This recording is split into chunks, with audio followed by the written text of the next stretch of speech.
I can hear something calling. It's calling me every day. If taking a chance is a crime, then I've got hell to pay. I've been walking the streets in my mind, trying to find a new day. Keep on searching until I will find, until I find a new way. I'm gonna say something, I hope you don't mind. It's time to rearrange. I walk round in circles, I'm going nowhere. It's time to make a change. Hi everyone, thanks for tuning in. I am your host, Charles Wallace, and welcome to the Bare Essentials podcast. As we continue on our journey to build a stronger community, I'm very excited to share with you all the Kindness Alliance, which is a unique free of charge advertising initiative looking to support businesses that share in our core values. Each episode will look to spotlight a different member, celebrating their contributions and dedication to kindness. Would you like to get involved? Just visit the Kindness Alliance section on our website, www.thebareessentialspodcast.com, or just send me a message. And now, a huge thank you to this week's Kindness Alliance member. Hi, Joel Maurer, founder of Dink Ninjas. Dink Ninjas was dreamed up and started right here in Austin, Texas, a dynamic pickleball community. We arm pickleballers with the paddles, apparel, and accessories to dink like a ninja. Dink Ninjas is dedicated to supporting mental health awareness and cancer research. Shop our full lineup at dinkninjas.com.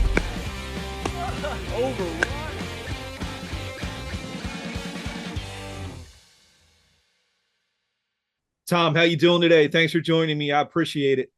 Charles, thank you very much for having me on the podcast. It's great to be here. Yeah, really excited to have you, following you a bit on social media, on LinkedIn, and think you have a lot of good information and value to offer and provide to people. So hoping a lot of people tune in. I think they will, and I think they're going to get a lot out of this. So that being said, how about a brief introduction of yourself?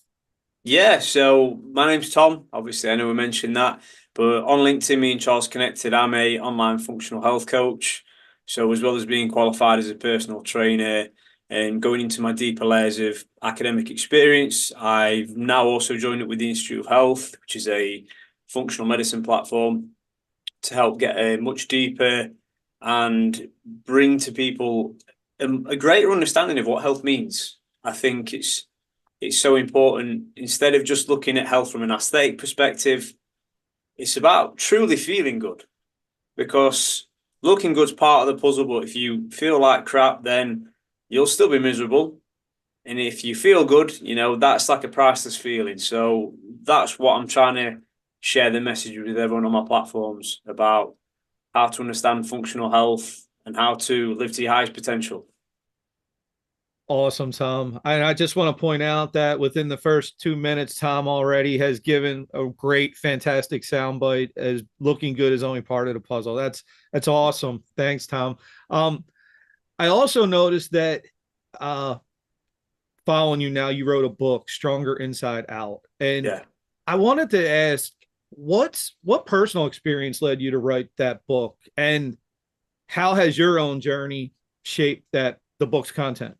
Yeah, so we'll go way back, because it's a story that, at one point I wouldn't have wanted to talk about, but all the way from being in my childhood years, like primary school through secondary school, I had quite bad body dysmorphia, and as a kid, I'd eat what food kids eat, but I'd be like trying to do stupid workouts in my bedroom, and I wouldn't really know what I was doing. It was just exercise. And then as I matured into high school, I sort of went from being more skinny, but also holding like body fat in certain areas that made me feel very self-conscious. I was always comparing myself to other people that were like bigger, in better shape, better at sports.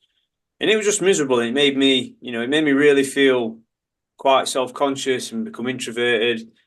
So when I was old enough to then get into training, because I'd been playing sport my whole life, and my dad took me to the gym when I was like 14, and I just loved it. I absolutely loved it. It was it wasn't a case of, I think when I first started, yeah, I was believing I'll be able to change the way I look.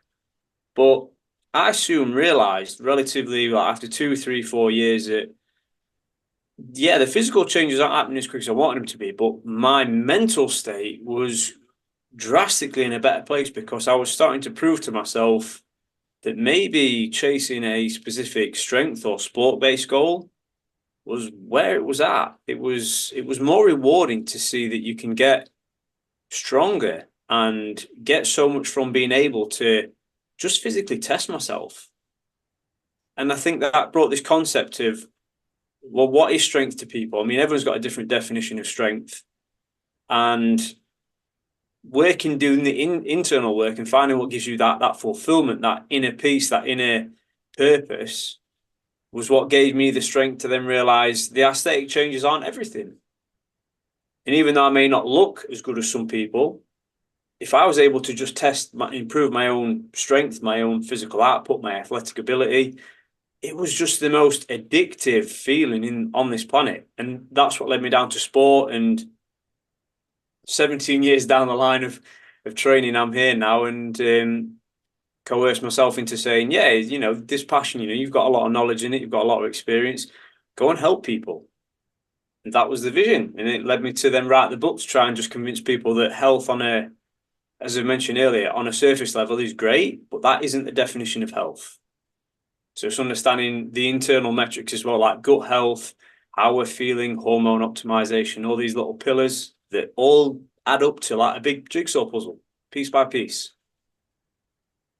Man, I love that story. And I can see just by the first few minutes we've been having this conversation, the passion that is just exuding off of you, which that gets me excited. Bit early here, and I haven't even had one cup of coffee yet, and I'm already feeling it.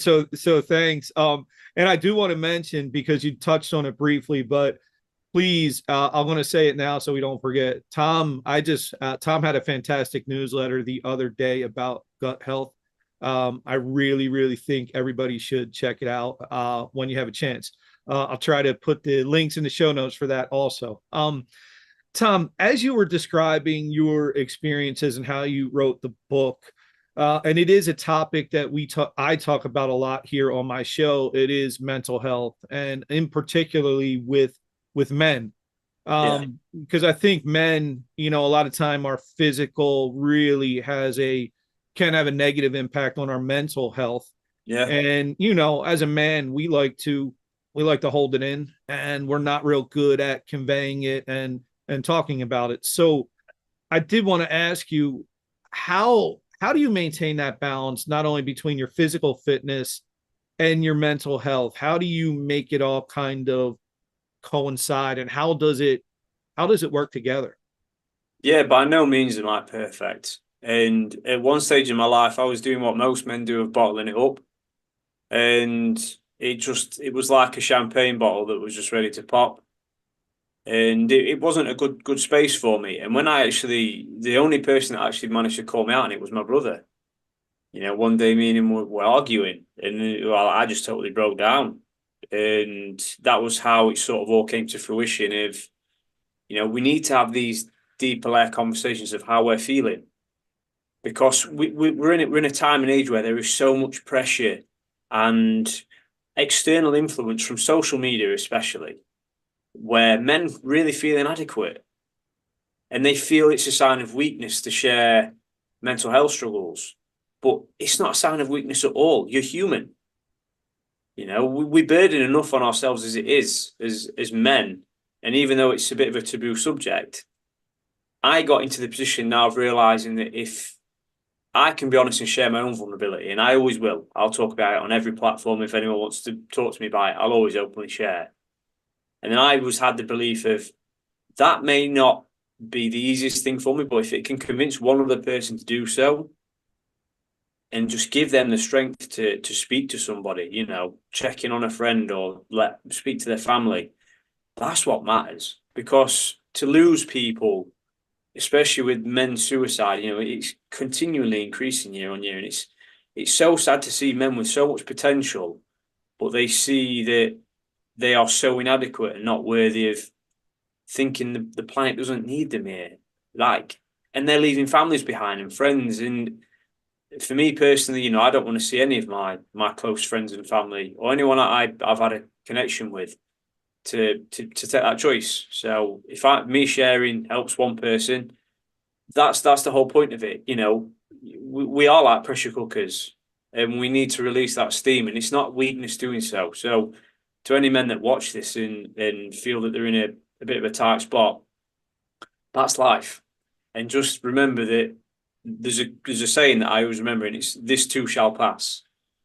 Don't judge your life and make a rash decision on basically a snapshot of a huge journey.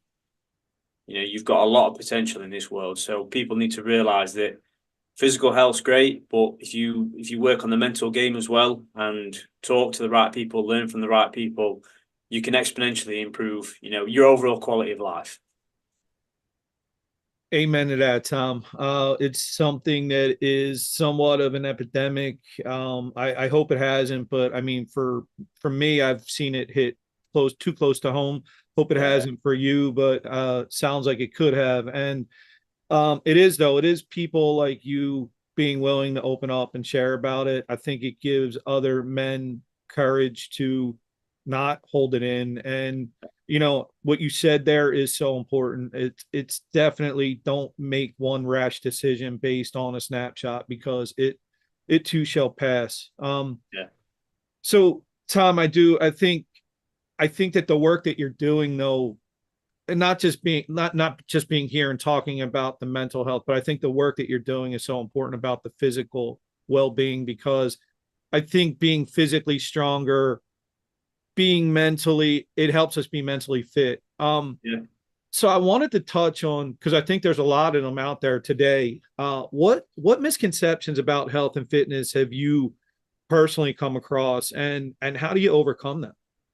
Yeah. Now, I'll go back to everybody's been this at one stage. They probably learnt about either weightlifting, strength training, or even health and fitness in general from like a magazine article or social media. And like the visual aspect of someone who's in great shape. And that's held as the epitome of health, you know. So everyone hides this as people that are in the bodybuilding world, for example, get probably the most attention for their aesthetic appearance. And like that was my belief of what health was. And then the more I've been in this industry, the more I got in shape. You know, I felt great, but did it make me happier? Probably not. And then when I've spoke to people that have competitively been in bodybuilding, and we discuss it a lot in the institute, when you are stage ready and you look your best, you are feeling your absolute worst. Like people that compete on stage will tell you they feel drained. You know, their sex drive's gone. They've got very little energy. Women lose their cycle when they get to that low body percentage fat. So what's seen as health and impressive for a picture is not health. It's a temporary snapshot. Yeah, they don't stay that way all year round, though some people try to, and it's really unadvisable. That was like one of the light bulb moments for me to say, okay, so basically what looks great isn't always the best thing. And I think that was probably one of the biggest misconceptions that I have, and still most people, especially a lot of teenagers now, because when I grew up, social media was just sort of starting out. So, but now children are exposed to it from like the ages of 10 if they get a phone. And it's frightening. It's really frightening because that's their first interpretation that they're seeing of what they need to live to and what they need to be. And I think social media is a blessing. It's also a curse at the same time. That the fact that we're delivering this content now of kids trying to grow up quicker, which is really, really, I think, a big topic that needs to be brought to the forefront in schools, in general, in homes, to just give kids more understanding that you're a child. So don't rush your childhood years to be something that you think is going to get you there somewhere quicker, essentially. Yeah, that actually resonates with me because, I told you a little bit before we started. My wife and I have been on our own fitness journey, and those who watch and listen to the show know that, we've lost a lot of weight. We've been through it, but Yeah. I feel fortunate because my four children, Tom, they kind of stayed fit and healthy despite myself and my wife years ago, right? They all stayed healthy, and I'm grateful for that. And they continue to stay healthy and work out. But I think something you touched on there is the kids, they're always watching the adults Yeah. and they mimic what they see for the most part. I was lucky that they didn't mimic everything they saw, but most kids do. So for parents listening, it really, this matters for what the example you're setting for your children. So Yeah. pay attention to it. So as far as health, a lot of people think of exercise, working out, and I think now it's becoming a little more prevalent, and we talked about it again a little bit before we started, but nutrition. Yeah. So any pivotal moments where proper nutrition really changed your fitness journey? Yeah, yeah. There's one that really stands out for me, and again, this links back to when I talk about me having body dysmorphia. Expanding on that, I also developed something called orthorexia nervosa, and that was an obsession with eating what I deemed as only healthy, like really healthy foods. That was like a real thing for me. I would, even though I was training right, the food was a real big obsession for me. Like weighing everything out, getting all my meals balanced, because for some reason that, like, I've always resonated with a structured lifestyle. So that just tied in ever so nicely. And then I wasn't seeing the red warning signs of this is unhealthy. So what I was doing was I would buy all the low fat foods, and everyone's been there in the supermarket, all the branding marketing that's like low fat, low calorie. And those buzzwords were like, yeah, awesome, I'm buying that. And then when I got more into my studies and about nutrition, and especially on the functional health side, about, macronutrients detect energy usage, but micronutrients dictate the language of our cells. So that paradigm for me shifted, and I realized that even though something may be more calorically dense, let's say, because we've both had discussion about calories, do they matter or do they not? Sometimes the option of something that is a higher caloric intake compared to another option, but it delivers more quality nutrition in terms of the micronutrient profile, is absolutely the better option. So when I used to be so concentrated around counting calories for food, it was liberating, because I soon realized that I'm going to give this a go. And I tried it. My health and the way I felt, the way I functioned, my strength, my performance, all improved. And I've had it with a number of clients. I've had it with other coaches that I've worked with. They've all said there's been that light bulb moment of, yes, you can track the numbers if it works for you, but then also the quality of the food you're eating is a massive dictator. And that was a real big one for me. And that's what I'm really passionate about, talking to people. Yeah, it's again, it's a message that I think a lot of people want to hear, because you mentioned the branding, and listen, I hate to say it like this, but they're bastards, man. They get us, right? Like I know I was there when when I first started my journey, I would fill my cart with low calorie, low fat. I mean, for me, it still wasn't mattering as much, because even low fat, low calorie, I was eating the whole package of the low fat cookies, which probably wasn't advisable. But I digress on that part. But yeah, no, I think it's a really powerful message, and more people need to hear it, and not just hear it. I think they need to understand it. And again, that's why I think your things like your newsletter, things like that are really, really, really helpful. Tom, I think it's something that we all need. We take it for granted unless we just had a newborn, right? It's our sleep, right? Yeah. What Yeah. what's your ideal sleep routine look like, and how does that impact health? Yeah. I cannot preach to people. I'm so happy you brought this up, because when we take sleep, people will always see the, like, let's take them as three pillars here. And let's say we've got exercise, nutrition, and sleep. And I know people that will work very hard on nutrition and exercise, and then FOMO, social media, Netflix, keeps them from sleeping.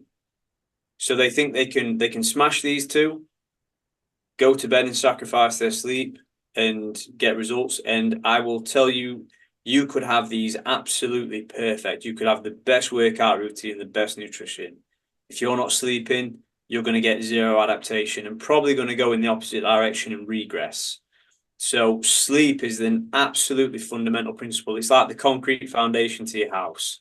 You can't, it's like trying to build a sandcastle compared to building a two-story building with a concrete base. What, which one's going to be stronger? So for me, the best sleep pattern that I found is like the 3-2-1 method. It's quite popular on LinkedIn. I've seen it shared a few times.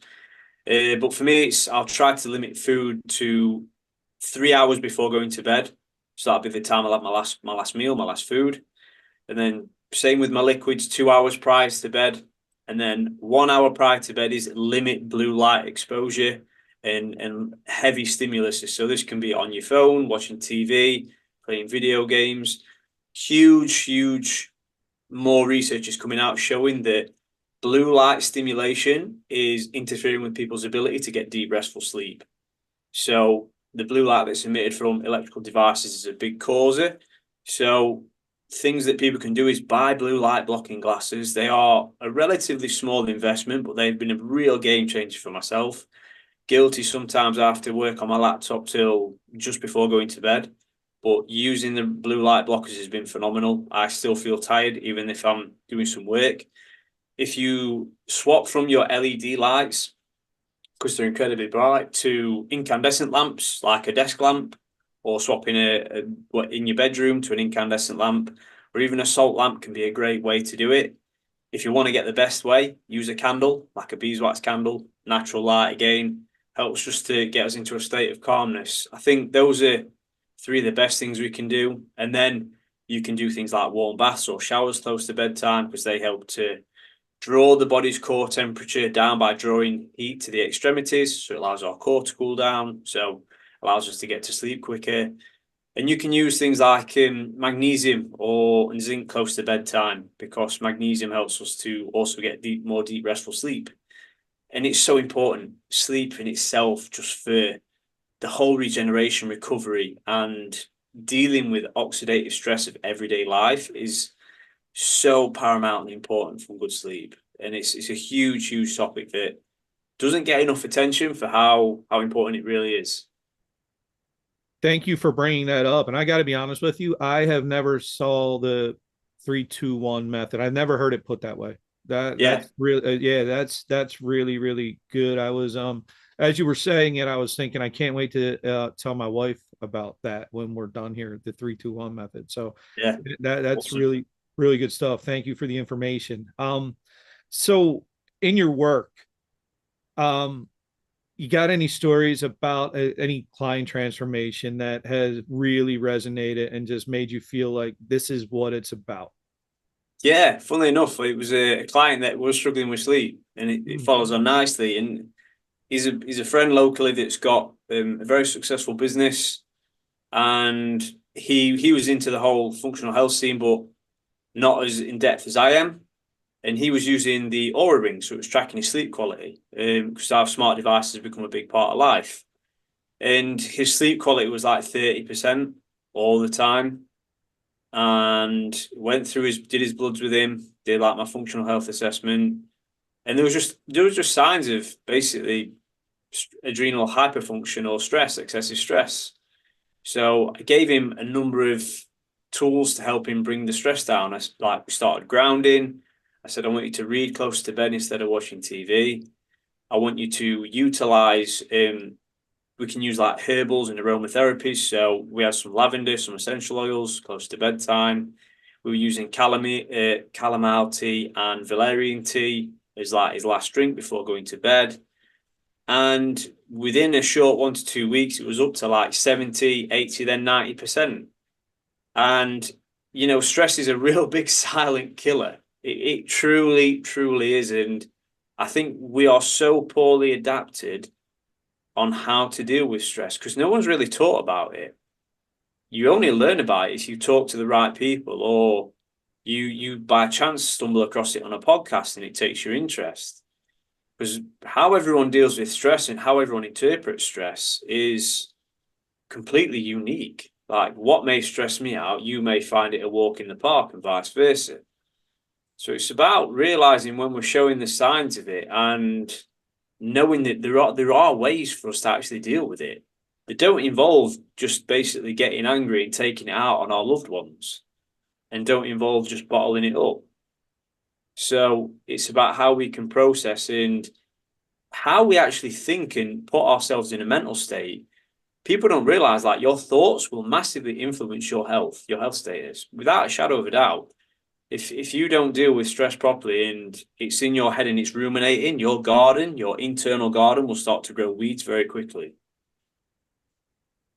Yeah, that's definitely, I think that's another thing as everybody starts to try to take their health more seriously. And, you started from the beginning when you talked about, the misconceptions of it's just about the way you look. And I think, throughout this podcast here, you've really started to dive into and touch on a lot of the other things that will make a difference. So I definitely thank you for that.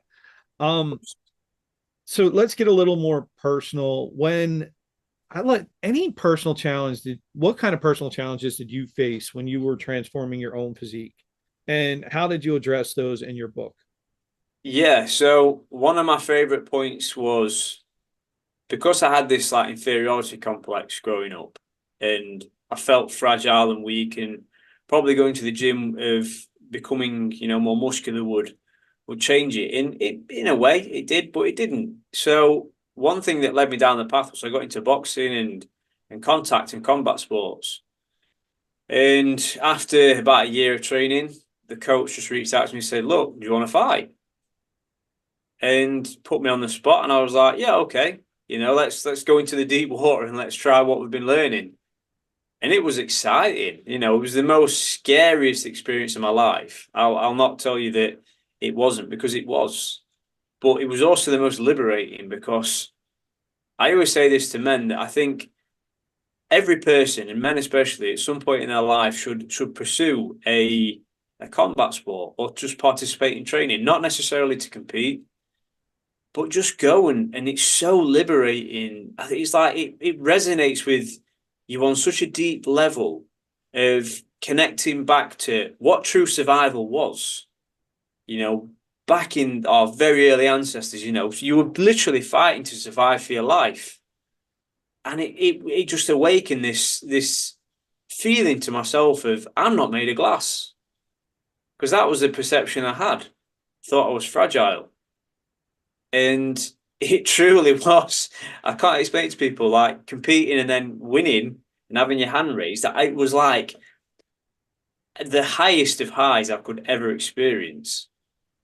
And it was just probably one of the best things I ever decided to do to prove to myself, even though I was scared and I wanted to turn and just leave and run, that sometimes like the best fights you have are those when you stand there and you've got no option. You just put yourself into the deep end and you learn to swim, to survive. And I really enjoyed that. And I'm not saying everyone else should do it, but for me, that was one of the main turning points. And then it also cross-correlated with this idea of, something, I don't look my best, but I performed great.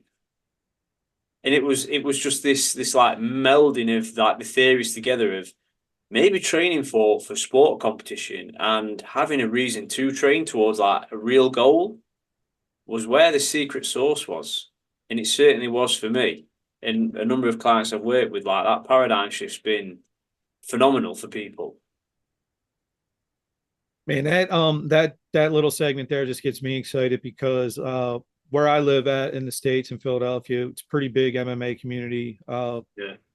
Current UFC guys like Sean Brady, Paul Felder is from here, Eddie Alvarez.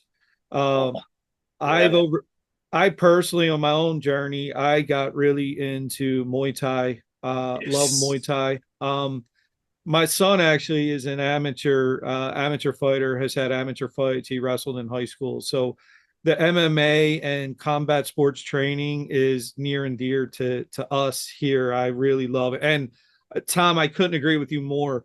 I never competed actually competed per se, but just those when the Muay Thai class would be coming to an end and it was time to spar. And, at the point being late 40s, close to 50 with a young 25, 30-year-old, it was scary, but it was fun. So I'm really glad you brought that up. Well, I think it goes great into the next question I had here for you. So, and I could see as you were talking about that, how that champion mindset, how has that influenced your personal and professional life? Yeah, hugely. For me now, it's about not trying to live to other people's standards.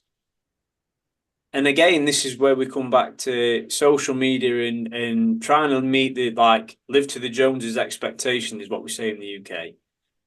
And live for other people's appreciation and acceptance.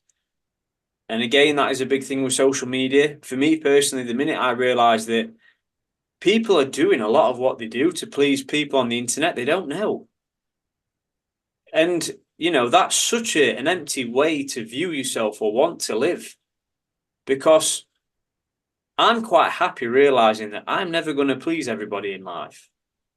And I know some people are quite worried by that thought, but to me, I embrace it. I'd rather be Marmite because Marmite's still a successful brand, whether you love it or hate it. It's there. And for me, it's about understanding, chase in life relentlessly what makes you happy and cling on to it with everything you have, because life's a short ride at the end of the day. And it's a shame to think that you will take your dreams with you to the graveyard. And I think Les Brown said that in one of his chats, and it really resonated with me, that this idea that when you're on your deathbed and you're surrounded by these visions of yourself and the potential visions you had of your ability and your hidden potential, and you just decided to never act on it. So go, literally, even if dreams are risky, the greatest risk that we don't take in life is taking none at all. And another person that I got massively into self-development, and Jim Rohn's content was really great with me. It really resonated. And he said in one of his talks, an ounce of discipline weighs far less than a ton of regret. And it was like, wow, yeah, that just makes perfect sense. So yeah, the message I have for everyone is go and be everything that you know that you can be. Dream big and then shoot further, And another one that Les Brown said was, shoot for the moon, because if you miss, you'll land amongst the stars anyway. Mm. And it was it's just all these little bits of wisdom that really had an impact on this mindset. And if it scares you, your vision, good. Because then I've been told that that's a good indicator that the vision's big enough and it's daring enough to chase. So yeah, to anyone that watches this, go and pursue relentlessly what you want to be good at in life, and surround yourself with the right kind of people that are engines that propel you forward. And anyone that's an anchor, get rid of them. Just cut them off, because you don't need that kind of energy in life. Surround yourself with people that really want to see you excel and achieve. That's what life's all about. Man, I couldn't agree more. I think you just summed up the last 5 years of my life in that segment there, Tom. Honestly, that's what this podcast is for me. It's just, what, hell with it. I don't care that some people, and I'm sure you may hear this, but I may have an accent, right? I may phrase my words funny. I don't care anymore. Yeah. I love to talk to people, and I hope that I give a message to people that will help them. And it's having people like you on here to help do that. So, yeah, amen to everything you just said there. I absolutely love that sentiment. All right. So coming close to the end here, but obviously you're fit. Obviously you take your health seriously. So could we maybe talk a little bit about how you incorporate your own self-care routine into your daily life, and why, Tom, why is that so critical for not just our confidence, but for our happiness overall?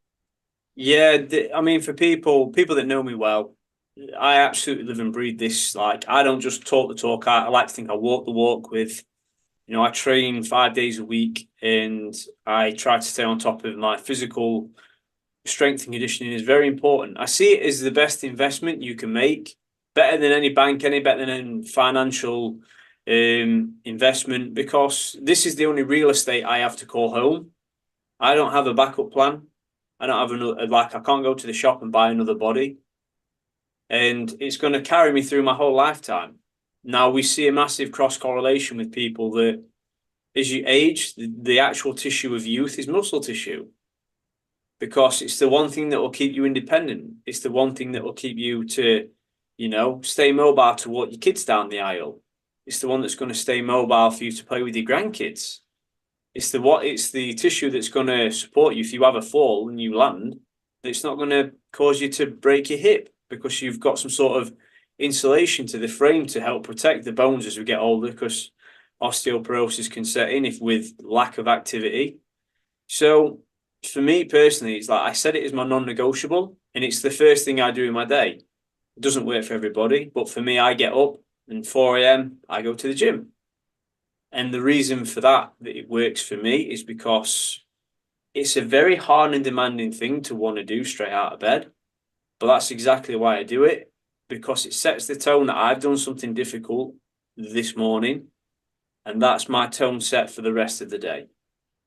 So it gives me this sort of rocket boost to then take the day and go, okay, today's off to a good start already. You went and did something hard. Even if the session may not have been the best every now and then, because everyone has great sessions and sessions that aren't as good. But I still turned up, and showing up's the hardest part. So for me, that is, if I talk about non-negotiables, and I think a mindset thing around it is, it doesn't have to be anything fancy, because again, with social media, you see people, they share their routines, and it's like, I'll have this special brew of coffee. I'll go and meditate for 40 minutes. I'll then have an ice plunge, and then I'll go and, do something that's really extravagant. And it looks great, but not everybody needs to do that. Just have a routine that helps you to be the best version of you. That is the simplest bit of advice I have for everybody. And I think there was a video of a Navy SEAL about sharing his routine. He was like, the first thing you do in the morning is make your bed. So just get up and make your bed, because you've done something straight away. That task is done. And it sets like the stone rolling down the hill to build momentum. And I found that really interesting as a concept, even though how simple it was truly interesting. So for me, yeah, it's just set your non-negotiables, and that's why structure to my day helps me to get as much done as I physically can. Yeah, that's really touched on some great points there. I have a friend of mine. It reminded me of something we talked about before. You had mentioned about it's not always going to be a great workout, right? But he always would say, you just show up and give 100% of whatever you have. Yeah. So that may not be your best, but as long as it's 100% of what you have, then you did well. Yeah, So, exactly. Yeah. So now really, really good stuff. All right. So seeing not only your fitness, everything, you seem like you really have some ideas. So I wanted to kind of end with this. So based on your experience, what any thoughts on future trends in health and fitness that excite you, and why? Yeah, well, I've now seen people certainly take health more seriously. Even though we're not quite where I'd like it to be, it's certainly getting a bit more attention. With the global pandemic, everyone realized that a good health status was massively protective for the, not ending up in one of the worst cases. So it excites me to see that people are taking more interest in it. It's great to see that there's more podcasts being released for people to be able to tune in and listen to. And like myself, I like to go into the absolute, I love the deep layers of health. So like using blood work analysis, organic acid testing, stool testing. I would say this to everybody that, and this is like the final roundup thing for me is, you probably like yourself, Charles. I imagine that you pay for insurance for your car and you have it checked every year, right? You probably do the same with the boiler in your house, have it checked every year. How often do you go and have your bloods done? Yeah, man. Yeah. No, you're right. Yeah. Yeah, exactly. And it's like the MOT for your car, the service for the boiler, but the body operational test is so indicative for helping people to get either the first like warning lights on the dashboard that something may not be right, because prevention is always better than the cure. And some people I speak to, I say, "How do you feel?" And they'll say, "I feel fine." Okay, what's fine? Is fine 50%? Is fine 40%? Because people are generally like the general status of health for people, everyone feels like crap in general, and it's become normal. And because it's normal, they rationale that as this is what I need to feel like. And it's such a shame because when I say to people, you feel fine, imagine what feeling great will feel like every day. And all you have to do is just take that bit of initiative with your health. You can leverage your health on massive ways. And waking up feeling strong, feeling energetic, not tired, not bloating after your meals, not anxious about going out to eat food because you'll have to rush to the toilet depending on where you eat. That's liberating. So that's it. For me, just take this deeper interest in your own health and well-being, because you can only perform in your business, in your hobbies, in your relationships, as good as your health will allow you to. The minute that you improve your health, you will show up in your best form in all these other areas. So it's like casting like pebbles in a lake and the ripples fire out. That's exactly what it's like. And if you've got kids as well, you'll be setting such a strong example to your children that health is like a real treasure that we need to protect, because the better your health is, the more you can leverage the most precious currency we have of time. Because if people had all the money in the world but were sick and ill, they can't enjoy it. Yeah.